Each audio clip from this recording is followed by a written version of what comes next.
uzumva mu magurupu WhatsApp agiye atandukanye baganira bati izo payi waguze kuri OKX n'ahandi ntabwo zifite agaciro nk'izo twimayiningiye, cyangwa undi muntu akubwira ati ndashaka kukugurira payi ariko nimba ufite izo kuri exchange ugumana ibyawe, ngiye ndashaka izo wamayininze ugakorerwa KYC hanyuma ugahabwa migration nizo zonyine ndi bugure. Uzi impamvu nuko yabwiwe ko iziri kuri wallet arizo zonyine zubahiriza igiciro cya GCV mu gihe open mainnet yabifunguye, hanyuma akazaba yazivunja ku bihumbi bingana kuri ya nyine GCV ivunjaho ntaza kuza kugarukaho. Ariko nanone abazifite kuri open network cyangwa se abazibonye mu gihe open network yafunguraga mu ma exchange bakaza kuba bafite gushidikanya kwinshi bibaza bati ese izi coin zacu twebwe zagira agaciro. Reka nkubwire nti reka tubirambure muri iki kiganiro turifashisha ibiganiro witwa Doricine aherutse kuganira na bagenzi be ku rukuta rwa X, hanyuma ubashe kuza gusobanukirwa. Ibiganiro byacu bigiye bitandukanye hagiye habaho ko tugenda tubiganira, ariko inkuru ya Pi ni inkuru itera saga cyangwa se n'urujijo mu bantu, ariko byose byibura bijye bisiga hari ibyo usobanukiwe. Ubundi se umuntu abona Pi byagenze biti? Kugira ngo ubone Pi ugomba kubahiriza ibintu bitatu gusa.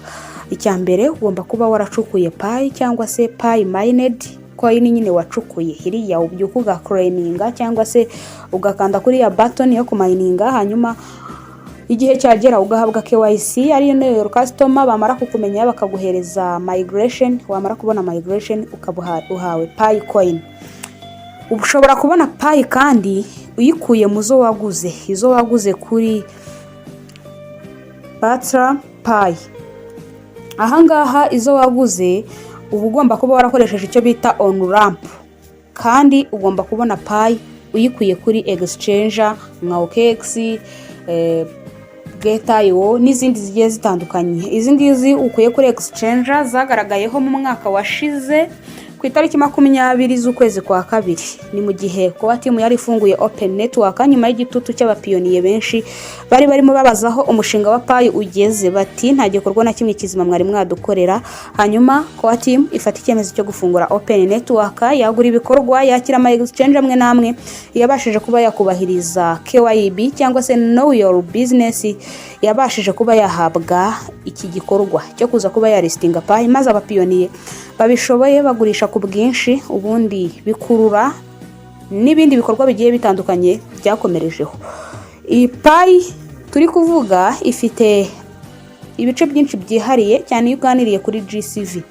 Ni nkaho wavuga wenda ko Pi ishobora kuba yaganirwaho mu bice bibiri bitandukanye, kandi abantu bari kuvuga ku ngingo imwe ariko kumva ntabwo ibintu byumvikana. Ariko aba bahanga harimo Doricine baherutse kuganira, barababwira bati reka turebe ko iyi Pi yose ari inyanja imwe nta tandukaniro ririmo. Ni nkaho wavuga ko amazi y'imigezi ibiri ahuriye mu nyanja imwe maze ukayavanga, ntumenya ayaturutse haruguru cyangwa hepfo, ubona yivanze, nta nubwo washobora kuba wayatandukanya. Ni kimwe no kuri blockchain, iyo Pi imaze kwinjira kuri block iba imwe. Ni ukuvuga ngo nkuko twasobanuye ijambo blockchain twabonye ko hari ibice bibiri bitandukanye. Block bitangirira kuri transaction, iyo ukoze transaction nanjye nkakora indi tuba twubatse block, noneho bigakontorerwa kuri on chain. Ubwo rero hano basobanuye ko Pi yamaze kugera kuri blockchain iza kuza kuba yahindutse imwe. None se kuki hari abavuga ngo Pi yo ku isoko cyangwa se yo kuri exchange ifite agaciro gato? Ibyo bihura gute niba ko timu yaba yarashyizeho uburyo bubiri bwa Pi butandukanye? Byaba ari nko gushyira abana babo mu mutego, cyangwa ko timu ikaza kuza kuba hari ikintu yadukinze. GCV cyangwa se Global Consensus Value ni igiciro cyemejwe n'abacuruzi, abashoramari n'abakoresha Pi mu buryo rusange ku isi yose. Ni stable value ifasha gushyiraho ishingiro ry'ubukungu bwa Pi. Iyo GCV ikora cyangwa se nikora bizaba bivuze ko Pi izahabwa agaciro gahoraho ku isoko ry'imbere muri ecosystem, ari naho foundation cyangwa se fondation y'ubukungu bwa Pi iri. Fondation y'ubukungu bwa Pi iri muri ecosystem. Kuki kuri exchange cyangwa se kuki exchange yaristinze Pi. Abantu benshi bibaza bati kuki Pi yagaragaye kuri exchanger ariko hakaba ama exchange amwe namwe itagaragayeho nka Binance ndetse n'izindi Coinbase n'izindi zigiye zitandukanye na Bybit. Reka nkwereke uko bikunda kugenda kugira ngo crypto coin cyangwa se token ijye ku isoko listing. Nyiri umushinga niwe usaba, akenshi niwe usaba exchange kugira ngo bamulistingire, agaragaza umushinga afite, hanyuma amasoko cyangwa se ama exchange akigira abantu bayakoresha ko hari umushinga bagiye kuza kuba baristinga, hanyuma bakaza kuza kuba bamwemerera bati tuzayilistinga. Ubwo bahita bakurikizaho igikorwa cyo guteguza abanyamuryango bayo. Nibwo ushobora kubona ka email kakubwira kati ejo tuzaristinga coin iyi niyi, tegura amafaranga. Exchange nijya ifata coin ngo yishyire ku isoko hakiri inzira zitaruzuzwa neza. Iya mbere, project owner nka Pi Core team isaba listing application, itanga ibisabwa byose, white paper, blockchain, explore ndetse na link, smart contract verification, KYC ya project, audit report n'andi makuru agaragaza ko umushinga wemewe. Ibi kandi bikurikirwa nuko exchange isaba cyangwa se ibisuzuma ikemeza niba izashyiraho iyo coin cyangwa se itazayishyiraho. Rero Core team ijya kulistinga byarabusanye. Core team ijya kulistinga yabibusanije n'ibi ngibi. Nta exchange nimwe yigeze isaba ko yayilistingira coin ya Pi, ahubwo yayisabye gukora icyo bita KYB cyangwa know your business. Hanyuma ama exchange amwe namwe harimo Binance, Coinbase n'izindi navuze hejuru sizabikora kubera ko wenda mu byari kugenda muri KYB cyangwa se mu byo KYB yasabaga harimo izari zitabyujuje. Uko niko OKX n'izindi exchange harimo Bitmart byatsinze hanyuma bilistinga uyu mushinga. Ubu ngubu Pi ubu tuvugana iri mu gice cya enclosed mainnet, ni ukuvuga ko itarafungura ngo ishyirwe ku masoko rusange, ahubwo iracyari kugenzurwa mu buryo bw'imbere cyangwa se internal ecosystem testing, ari naho tubonera ama testnet mesh agiye atandukanye. Rero exchange price zaristinze Pi, ubu Pi ntago iri kurenga 0.23. Ubu none ifite uri kuyireba. Iyo exchange rero nka OKX zamaze kulistinga coin, ubwo abantu bose baba bemerewe kuba bagurisha, bagura bakanagurisha. Kubera ko rero Pi yatangiye ifitwe n'abantu benshi, ari nabwo bakinjira mu mushinga wa mining, cyane ko turi mu bihugu biri mu nzira y'iterambere, biri mu bukene. Niyo mpamvu abantu benshi bahise bagurisha. Pi mu by'ukuri listinga kuri izo tariki yaristinze, niba nibuka neza, ni hejuru $1 ndetse irazamuka igera no kuri 2 mu gihe gitoya. Hanyuma imaze kugera kuri 2 igenda imanuka gake gake uko bagendaga bari kura lock up, hanyuma igenda igera hariya. Ariko nanone open mainnet niza nibwo abantu bari kwibaza bati Ese GCV izubahirizwa cyangwa se izagaragaza agaciro kayo cyangwa se mu buryo bwemewe n'amategeko abacuruzi batangira kuyikoresha. Icyo byaba bisobanuye mu mategeko. Ubundi se umuntu waba waraguze Pi kuri exchange cyangwa se akaba yarayimayininze batandukaniye? Nimba umushinga ari uw'abantu cyangwa se ari uwa community, ubwo kuzigura nta kibazo. Pi Core team ibyo ukora ni byinshi, ntago byayinanira kuba yafunga hari ahantu dukorera send, ntihagire umuntu n'umwe wemerewe gusohora Pi ye, ariko kuva barabyemeye niyo mpamvu benshi babikora. Niba Core team rero yaba yarakoze coin imwe ya Pi ariko ifite agaciro gatandukanye, byateza ibibazo by'amategeko n'uburinganire, kuko mu isi ya blockchain coin imwe cyangwa se iyo coin zihuye kuyitandukanya ni nko kuvangura amafaranga muri bank, cyangwa se ukaza kuza kuba wavangura amazi. Ntago bishoboka. Blockchain igenzura byose byayikoreweho, ariko agaciro ntago kagomba kubusana, amafaranga agomba kuba angana. Niyo mpamvu Core team yihutira gusobanura ibi ngibi, ivuga ko Pi zose ari zo wamayininze ndetse n'izo waguze zingana.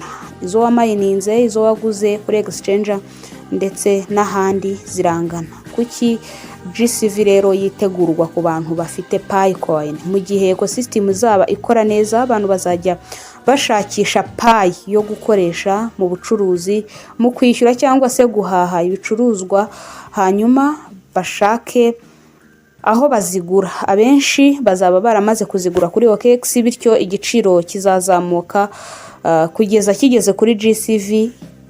Ngiyo fiziko yayo uko bishobora kuba byagenda.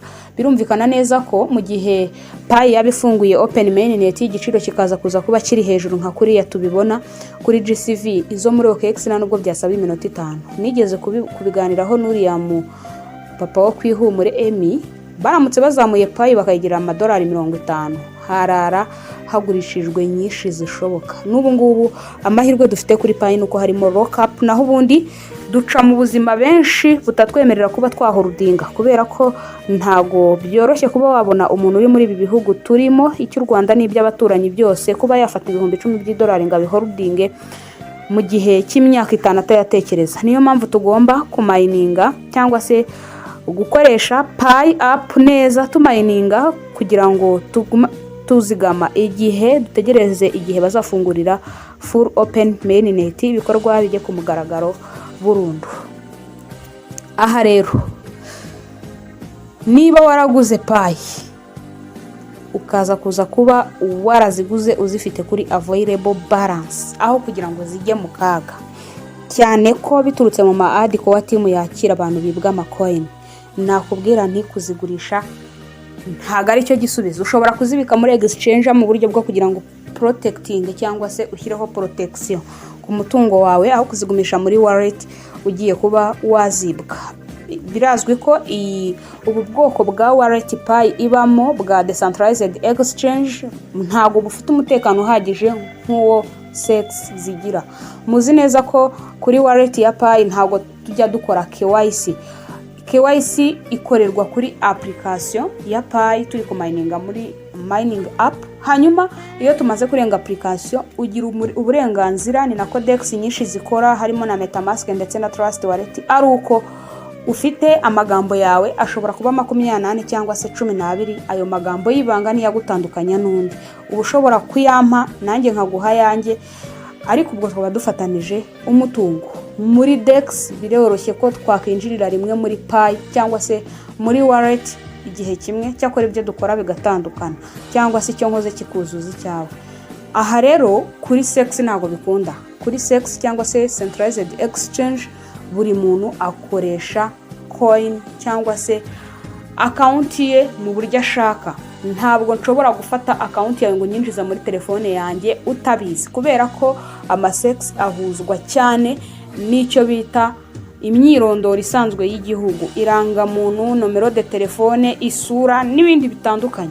Ubwo rero iyo nkoze withdraw cyangwa se nkoze payout cyangwa mbikuje, hari message banyoherereza kuri sim card wenda ya MTN cyangwa se Airtel, bakambwira bati tukoherereje imibare 6, kora confirmation kari wowe, nimba ari wowe ko kubikuje iyo sim card urayifite kuko ni wowe wibaruyeho wayishyizemo hano. Muzi neza ko kuri sex tugira icyo twita P2P cyangwa se peer to peer. Peer to peer ibisaba ko amazina yawe abahura neza n'imyirondoro yawe yuko ugiye kugurisha. Hariya rero ubwo ntabwo nshobora kumva ukuntu ushobora kuba ufite account yanjye, ufite n'irangamuntu yanjye na telefone yanjye na email yanjye. Urumva ko ibyo bimenyetso bitatu byasaba yuko ari ngiyewe nza kuba nabiguhaye, kandi akenshi ntago byahurirana ko umuntu yaguhereza ibyo byose atakwizeye. Ni muri urwo rwego rero niba wariguriye Pi zawe, Pi ufite aka kanya ifite agaciro kamwe, GCV yo izakoreshwa kandi ikoreshwe ku isi yose mu gihe timu yaba iyifunguye, cyane ko timu yubaha ibitekerezo by'abapiyoniye, cyane cyane ishinzwe kubahiriza ibyo community iyisaba. Nk'ubwo open network nakubwiye ko yafunguye nyuma y'igitutu cy'abapiyoniye, bavuga bati umushinga waratinze, ariko kandi ntago nshobora kuza kuba nasoza ntakubwiye nti hariya Pi mu gihe ufite amafaranga atarayo kuzigama by'ubuzima, yo guhahisha n'ibindi, ushobora kuza kuba wakwigurira coin zawe ugahorodinga, hanyuma bikagenda bigufasha neza cyane, ubundi tugategereza. Naho ubundi nk'uko twabiganiriye kandi duhora tubiganira, mu gihe GCV yaba ikunze ikabaho, ziriya zo kuri exchange zanazamuka zikarenga igiciro GCV tuyibonaho, kubera ko iyo umuntu yamaze kulistinga coin ye akayishyira kuri exchange ntuzatekereze ko hari indi control bifiteho. ubwo coin ibigiye kwimenya, ibigiye gukurikiza demand and supply. Reka nguherezeho urugero, ni nk'uko umwana yiga primary ataha iwabo bareba niba yatashye yiyanduje yiyogoshesheje, hanyuma akageza igihe bakamubwira bati genda wige boarding school. ubwo wubahiriza amategeko n'amabwiriza agenga icyo kigo winjiyemo. nuko bigendekera coin iyo ikiri mu maboko ya nyiri umushinga yikontorora, abayifiteho uburenganzira bwose. ashobora kubabwira ati nayilistinga kuri iki giciro n'ibindi byose bitewe n'abaterankunga afite, ariko iyo yayirekuye akayikura mu maboko akayohereza kuri listing, hariya ibigiye kwihigira igenwa na discipline y'abantu batunze iyo coin, aricyo twita demand and supply. hanyuma ikirushije ikindi imbaraga kikaza kuba aricyo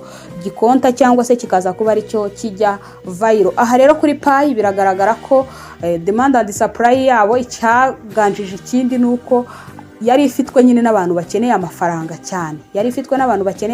cyane, hanyuma baragurisha, igiciro cy'abagurisha kijya hejuru cyane, niko kuyibona kuri 0.23 mu by'ukuri yarigeze kugera kuri ku madolari 3. ariko kandi ibi byagirwamo uruhare nuko hari ibiganiro byagiye bikorwa n'abasesenguzi batandukanye kuri uyu mushinga, bavuga bati Pi zibwe zizagaruka, hanyuma abantu bagatinya kuzohereza ku ma wallet yabo nizo baguze bakazohereza kuri OKX, hanyuma kuzohereza kuri OKX batinya ko bashobora kuzakora check up maze wallet zabo zikajya mu bihano. murabizi ko ibyo ngibyo byavuzwe cyane, hanyuma bakazohereza kuri OKX kandi iyo coin ari nyinshi ziri muri circulation, bituma coin igwa, bituma uwo mushinga umanuka mu gaciro. ku mining Pi biracyakunda, nubwo iri ku mafaranga make nkayo ngayo mvuze, ku mining biracyakunda watangira akakanya, kandi ku miningira ku gihe bisaba kuba ubikunda, hanyuma ugasevinga igihe cyawe neza, ibyo mininga bigeraho bikabyara amafaranga. nakubwira ni Pi zose ufite, iyanjye n'iyawe binganya agaciro, bitandukanira aho zibitse. wowe urahitamo ahakunogeye kandi hafite umutekano. ni nk'uko kandi bishobora kuza kuba byatuma izi ngizi ziri kuri exchange zizamuka cyane zikajya viral kurenza iziri kuri ecosystem, uretse ko kwa team yagiye itangaza ica amarenga nanone yuko abantu bakoresha bazakoresha Pi coin mu gihe open mainnet izaba yabaye bagakorera muri ecosystem naho bazirengeje, bashobora kuza kuba bagira imisoro bakurirwaho mu gihe mu by'ukuri bazajya banakatwa 0% naho abari inyuma ya ecosystem bagakatwa 25% by'umusoro. ibi ngibi rero bishobora kuza kuba ari nk'ibyo bongerera umuntu utarigeze ahinduranya ibyo ngibyo. ariko nanone sinakubwira ngo uhungu uwo musoro wa 25% coin zawe zize kuba zakwibwa, kubera ko coin iri kuri wallet twabibonye kiri mu byago kuruta iri muri exchange. niba ari ukuzijyana uzibika zibike, wigurisha Pi zawe nta kindi kibazo ufite uburyo bwo gukemuramo ibyo bibazo.